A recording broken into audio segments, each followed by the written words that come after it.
এই যে ইনি আমাদের দুর্গেশিয়ার পূজারী। ইনি এখন পুজো করেন আর মাঠে ধান চাষ করেছে লোকের জমি লিজ দিয়ে, কিন্তু বৃষ্টির কারণে সব ধান ডুবে বীজগুলো নষ্ট হয়ে গিয়েছে।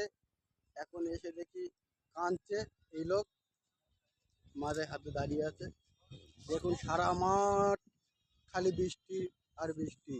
দেখুন এই যে ইনি সেই ব্যক্তি, বৃন্দাবন ঘোষ। ওনার কিছু কথা শুনুন। কি বলবো, দেখি ছবি দেখতে পাচ্ছি কি অবস্থা।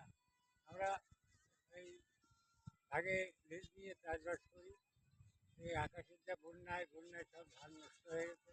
এখন আমার মাথায় আর কি করবো, আর যদি সরকার কিছু দেয়